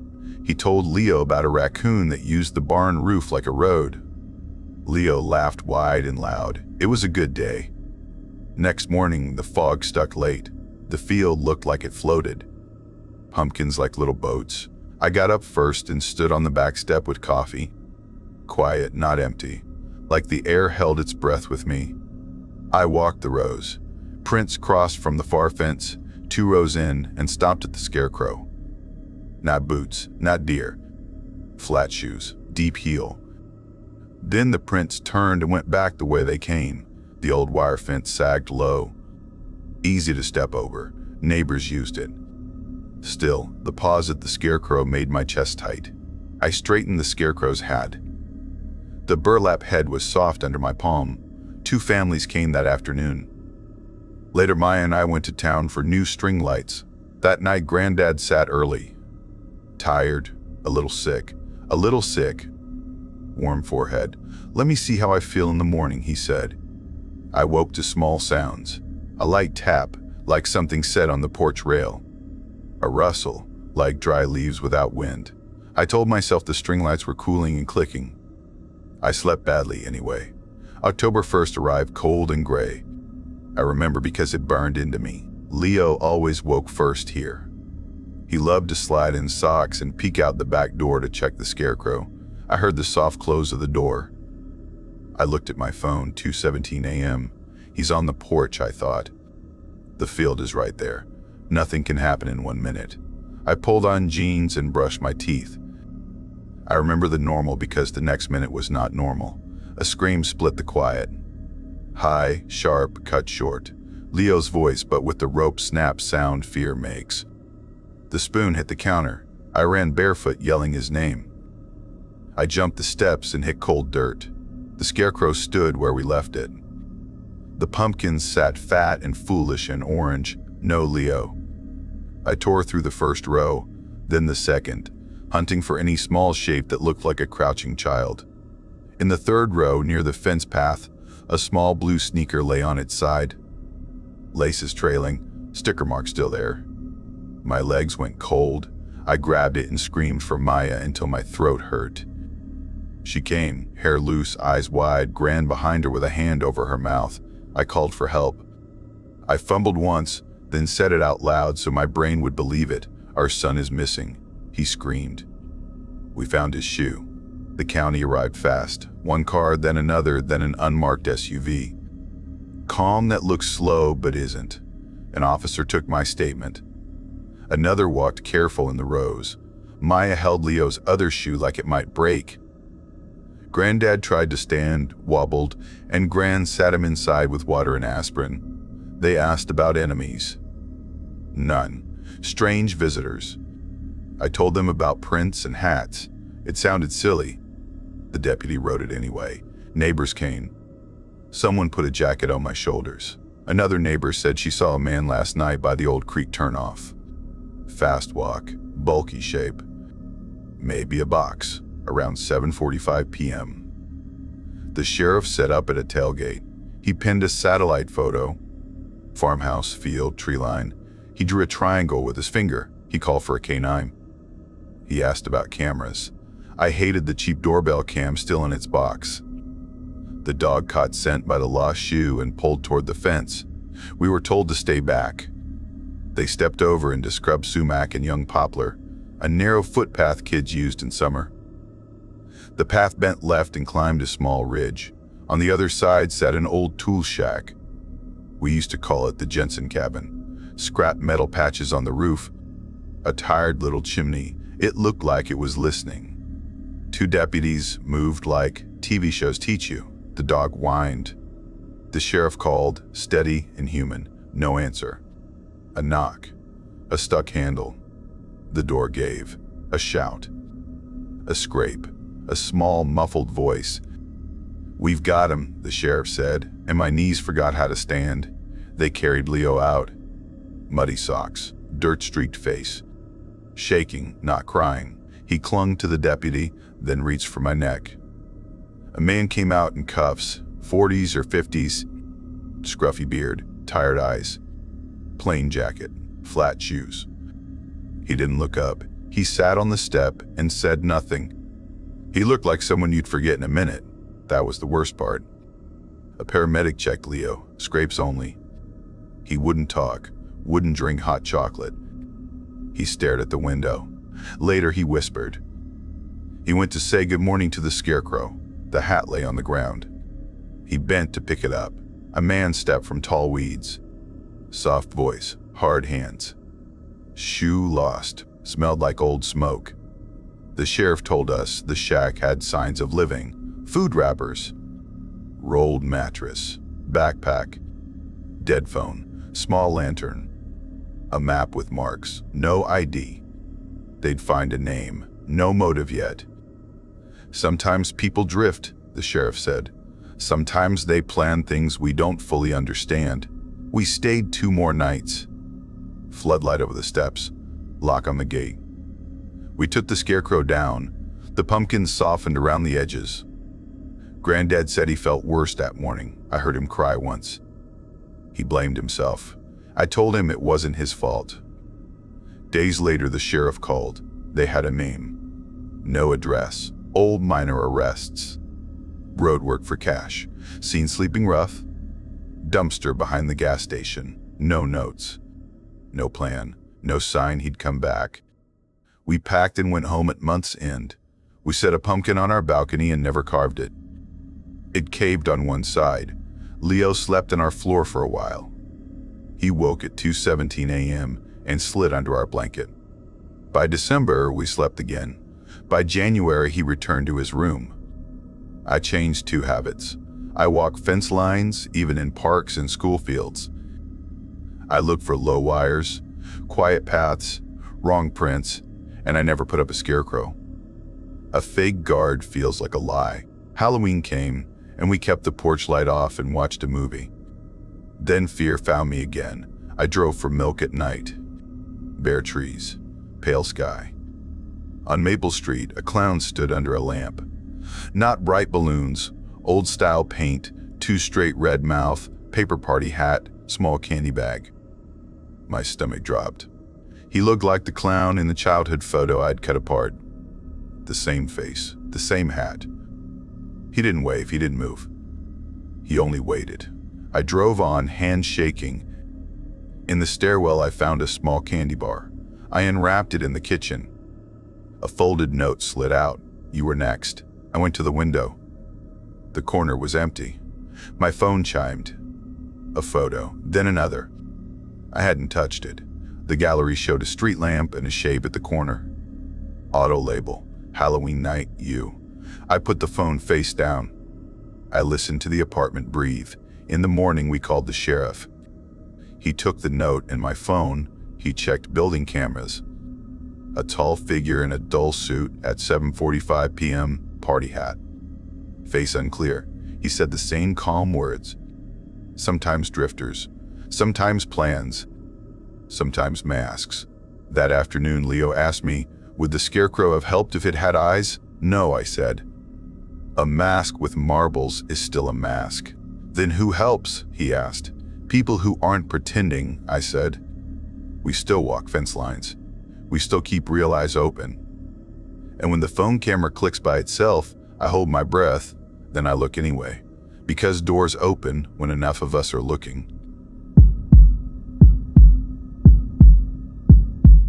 I heard the first whisper last Halloween, and I have not slept right since. I live in a quiet suburb on the edge of Brighton. The streets curve like soft lines drawn by a child. Dogs pull kids on scooters. Old houses lean but hold. My name is Ethan. I write code at a small tech company by the pier. It pays the bills and my small 2-bedroom on Larch Road. The place is simple, a kettle, 2 soft chairs, and a front door that used to make me feel safe. Next door stands a dead house. When I moved in years ago, it was already empty. The last owners were an old couple. People said they passed away and no one claimed the place.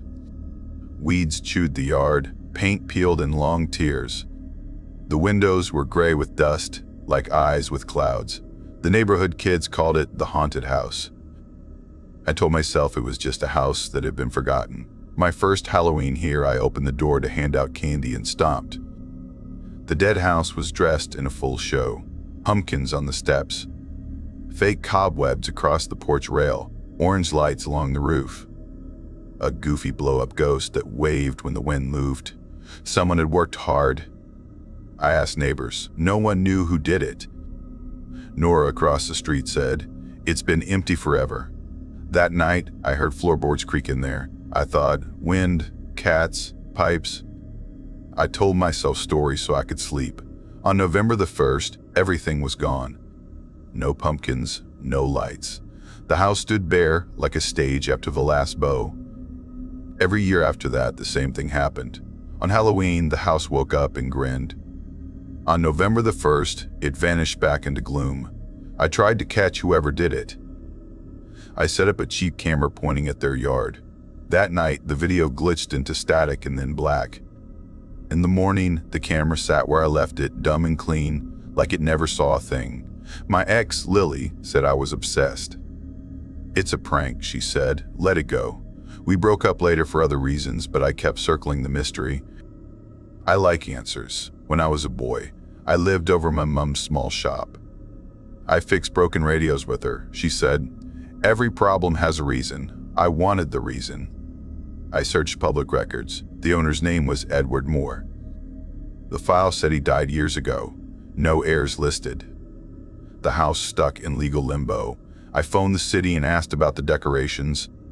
The woman laughed and said, "We don't touch private homes. Last Halloween, the display was the biggest yet. Giant spiders sat on the roof. Styrofoam tombstones thick in the yard, all cut with RIP. I made tea and sat on my porch.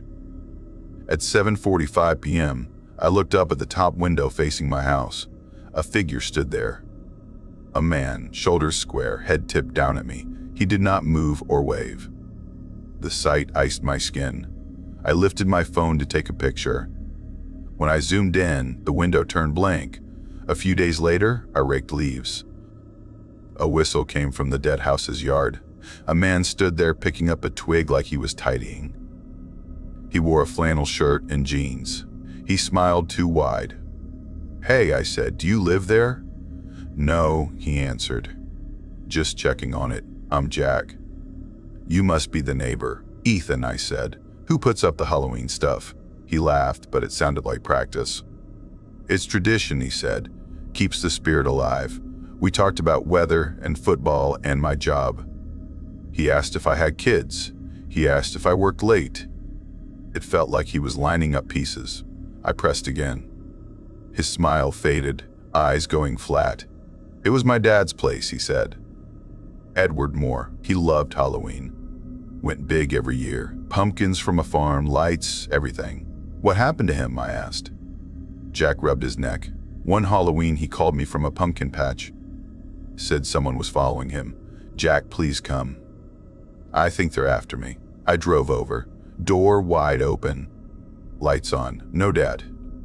Chairs knocked over, papers on the floor. Police found nothing. They said maybe he wandered, but he was sharp, so I come back every year. I decorate, hoping he'll see and come home. He looked sad. I felt for him. He shook my hand too hard and walked to a truck parked down the street. He drove off. The story fit. Decorations. Footsteps. The figure in the window. It all clicked into place. A week later, on a wet, dark night, I turned into my drive and froze. My front door sat wide open. Rain blew in. Fear rose like a wave.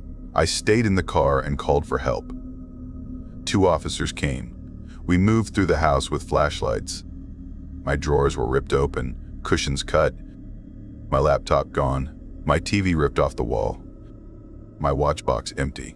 The small safe I thought was hidden, open, cash missing. There was no sign of forced entry. It looked like the door had been unlocked. I told the officers about Jack. "The son next door," I said. "He was here recently." They checked records on a tablet. Edward Moore, died of natural causes, buried at Elm Grove Cemetery, no heirs listed. House in probate, no son named Jack, one officer said. But I met him. I shook his hand. I heard his father's story. They searched the dead house. It was dirty, bare, and unlocked. The dust showed smudges, but nothing fresh. They took prints in my place. They told me to be careful. I locked every lock. I dragged the chair against my bedroom door. I slept with a bat nearby. The next night, the noises came again from the dead house. But something new crept into mine. Each evening, a thin line of orange powder appeared under my front door and slid into the hall. I swept it. It came back. I checked the porch. Nothing outside. Yet the line kept growing across the floor like a slow, bright river. Then the plastic skeleton decoration in my hallway began to change. Each night, its pose shifted a little. One night, its skull turned toward my bedroom. The next night, its arm raised, just a bit, as if waving. The third night, it leaned forward, as if listening. By morning, it always stood back like before, innocent. I carried it to the attic. At 2:17 a.m., I heard the hatch creak. I did not move. In the morning, the skeleton stood by the attic ladder like it had climbed down. I tried to shower and forget the fear. Steam fogged the mirror. Letters formed through the fog, clean and sharp. Halloween never ends. I wiped hard. The words stayed. I breathed again. They stayed. I scrubbed with cleaner. The letters faded, then returned the moment the glass caught breath. I told myself I needed proof. I poured a thin line of flour inside the front door. That night, the orange powder still slid under and crossed it. In the morning, the powders were neatly apart again, like careful fingers had combed them. I found small shapes in the flour. They looked like fingertip taps. I went back to records at the county office. The file repeated the same line: Edward Moore, no wife, no children. I went to the cemetery. I found his grave under a tired tree. The grass was long, as if no one had said his name in years. Days blurred. I worked, but my eyes read only fear. I watched the dead house at night. At 7:45 p.m., a figure appeared at the upper window again. It stood still and looked at my door. I could not tell if it wore my old blue shirt or if my mind put that color there because I needed something human to hold. The orange powder thickened under the door. It edged my rugs, my chair legs, my bedposts. One evening, it traced a circle under the kitchen cupboard where I keep mugs. I opened the door and saw a small brass key under my favorite mug. The key hummed in my hand like a tiny voice. I put it back. I closed the cupboard. I did not want to know which lock it liked. On the last night before Halloween, knocks came from inside the walls. Soft, patient. A knock near the bathroom. Then the mirror words again: Halloween never ends. I whispered, "Who are you?"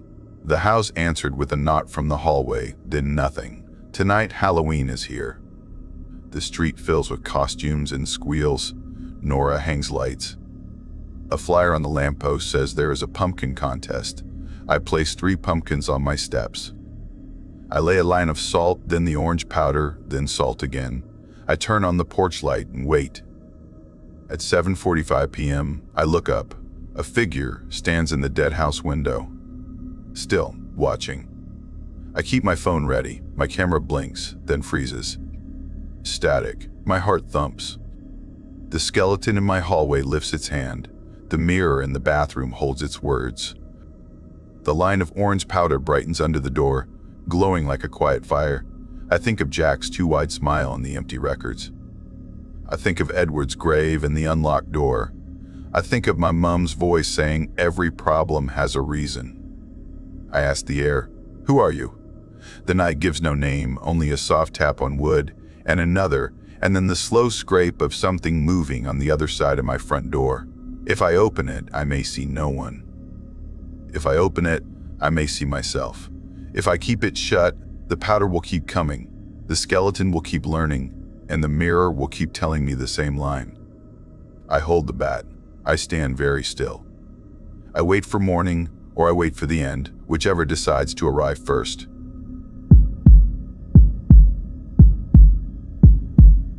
Halloween used to be my favorite night.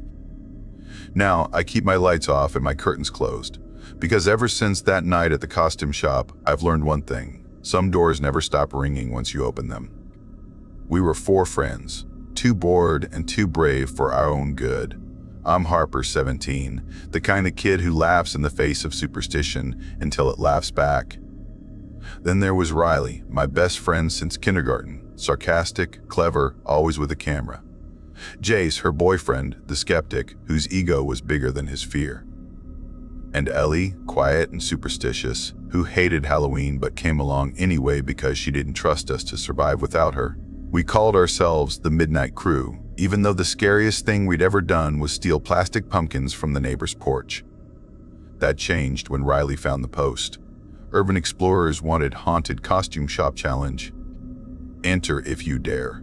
It came with coordinates, and we followed them. The shop sat at the end of Old Willow Street, between a closed bakery and an empty laundromat. The sign above the dusty glass door read, "Bell and Thread, Costumes, Masks, Magic." It looked like something from a forgotten century. Inside, mannequins stood frozen behind cobwebbed glass, half-dressed in costumes that might once have been beautiful. A faded paper on the door read, "Closed after tragedy, 1996. "Perfect," Jace grinned. "Exactly the kind of dumb place people say is haunted," Ellie whispered. "That's because someone died in there." Riley raised her camera. "Then we're going viral tonight." The handle turned too easily. The door creaked open, and the little brass bell above it gave a soft ding so gentle it almost sounded like a sigh. We all laughed nervously. I said, "Guess the ghost is still on duty." But when I looked back a second later, the door had shut itself. Inside, the air was stale and sweet like rotting fabric. Rows of mannequins lined the walls, some dressed as clowns, witches, vampires. Others stood naked and headless, their plastic torsos cracked. A small candy jar sat on the counter, filled with brightly wrapped sweets that looked far too new to be 20 years old. Riley zoomed in on it. "A prop, maybe?" Jace popped one into his mouth before we could stop him. "Tastes fine." Then something clinked against the glass. At the bottom of the jar was a silver ring darkened with age. A faint engraving ran along the edge, "Ring for the Lost." Riley grinned. "Creepy. Take it. I shouldn't have." But I did. The moment it touched my skin, the bell above the door rang again, louder this time. We turned toward the entrance. No one was there. We left after that. We laughed, told ourselves it was just wind or bad wiring. But I kept the ring. I don't know why.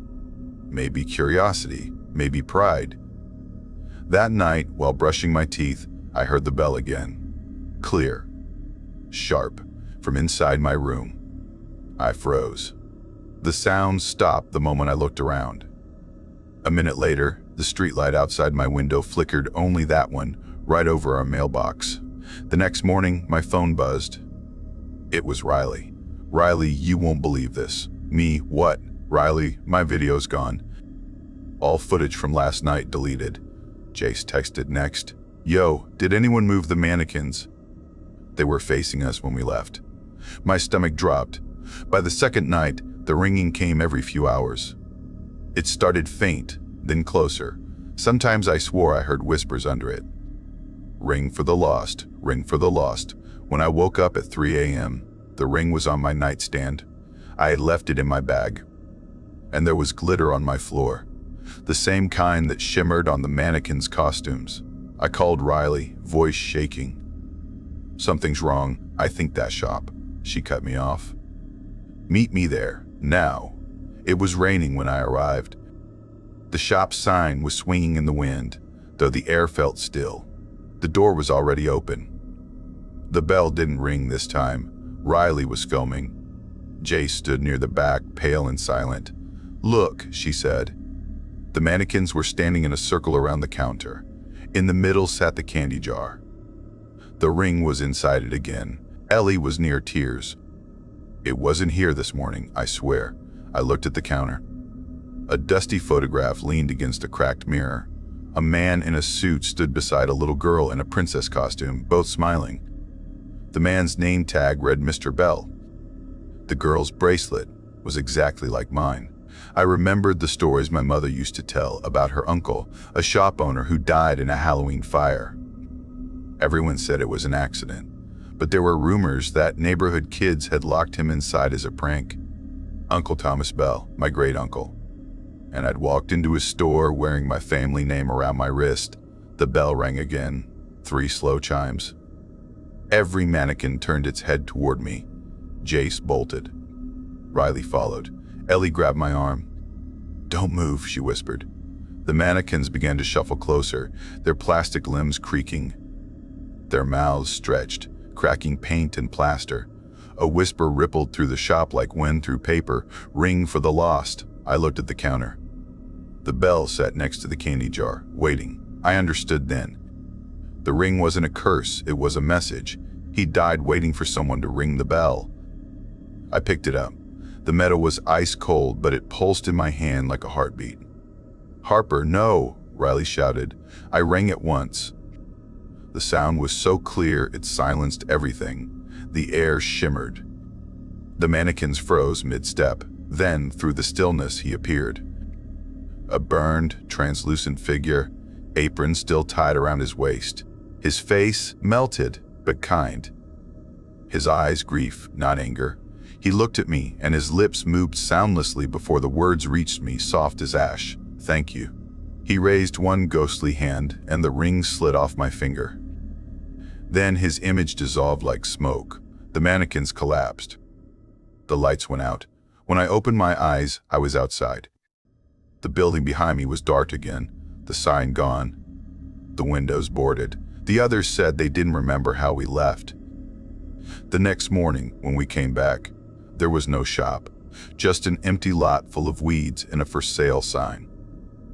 The police said bell and thread had been torn down years ago, but I still had the bell. And sometimes, late at night, I swear I hear it ring again. A year later, on Halloween, I left a bowl of candy on my porch. At the bottom, I placed the ring. Kids came and went. Laughter filled the street. At midnight, I stepped outside. The air was cold. The streetlight in front of my house flickered once, twice, then steadied. And from somewhere down the block came a faint chime. Ding! It wasn't scary this time. It was peaceful. I smiled, whispered into the night, "Rest now, Uncle Thomas." And for the first Halloween in a long time, the bell finally stopped ringing.